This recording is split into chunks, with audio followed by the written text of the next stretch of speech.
Apakah tanah atau bangunan yang akan dipecah bahagi? Tanah atau bangunan yang akan dipecah bahagi adalah hartanah yang menggunakan perjanjian jual beli yang telah ditentukan di dalam jadual H, di dalam peraturan-peraturan pemajuan perumahan, kawalan dan pelesenan 1989. Apabila terdapat proses jual beli di antara pemaju perumahan dan pembeli untuk hartanah yang belum mempunyai hak milik individu. Secara amnya, hartanah yang dijual sebagai tanah atau bangunan yang akan dipecah bahagi masih lagi belum mempunyai hak milik individu apabila sebarang transaksi dilakukan ke atasnya. Ini tidak bermakna yang hartanah tersebut tidak boleh dipindah milik kepada nama pembeli. Walau bagaimanapun, apabila hartanah tersebut dijual, hak milik hartanah tersebut masih lagi wujud dan ia dikenali sebagai hak milik induk. Hak milik induk mengandungi semua hartanah yang telah dibahagikan menjadi unit-unit yang masih lagi belum mempunyai hak milik individu di dalam kawasan perumahan tersebut. Hak milik induk akan kelihatan seperti sebidang tanah yang luas dan ia mempunyai semua terma dan syarat supaya proses pindah milik kepada pembeli-pembeli dapat dilakukan.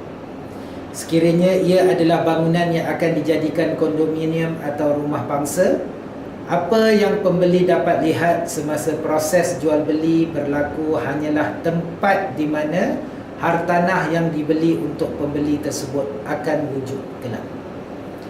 Apabila pembeli membeli sebidang tanah atau unit hartanah yang masih lagi belum dipecah bahagi, pembeli perlu mengetahui yang hartanah tersebut tidak akan mempunyai hak milik individu dan pengeluaran hak milik individu hanya akan terjadi beberapa tahun dari tarikh pembeli menandatangani perjanjian jual beli dengan pemaju perumahan. Perjanjian jual beli untuk pembelian hartanah tanpa hak milik individu akan menggariskan semua terma dan syarat yang akan mengikat pemaju perumahan dan pembeli sehinggalah hak milik individu dikeluarkan. Perjanjian jual beli tersebut juga mengandungi klausa-klausa dengan situasi di mana pembeli akan berkongsi kemudahan-kemudahan tertentu dengan pembeli-pembeli lain. Kemudahan bersama ini antaranya termasuk kolam renang, kawasan landscape, tempat letak kereta dan dewan. Setiap kemudahan akan disediakan dengan terma dan syarat yang perlu dipatuhi oleh semua pembeli di dalam kawasan perumahan tersebut.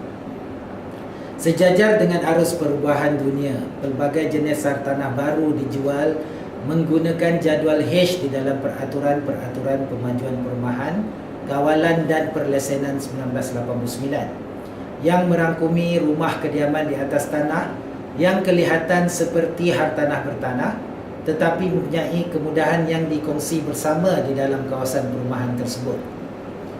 Tidak seperti hartanah bertanah yang biasa di mana kemudahan awam dibina oleh pemaju perumahan dan kemudiannya diserah milik kepada pihak berkuasa tempatan. Kemudahan bersama yang dijual di bawah perjanjian jual beli yang diambil daripada jadual H adalah kemudahan bersama yang perlu dibayar secara bulanan oleh pembeli kepada pihak pengurusan untuk membolehkan ia diurus. Kemudahan bersama ini ada disenaraikan di dalam perjanjian jual beli tersebut dan pembeli boleh menuntut ganti rugi yang telah ditetapkan secara berasingan untuk kemudahan bersama yang belum disediakan mengikut jadual apabila pembeli mengambil milikan kosong hartanah tersebut daripada pemaju perumahan. Terdapat juga kawasan perumahan yang dijual menggunakan perjanjian jual beli yang digunakan untuk tanah atau bangunan yang akan dipecah bahagi, di mana ia adalah campuran di antara hartanah bertanah dengan petak-petak rumah yang dibina di atas bangunan tinggi.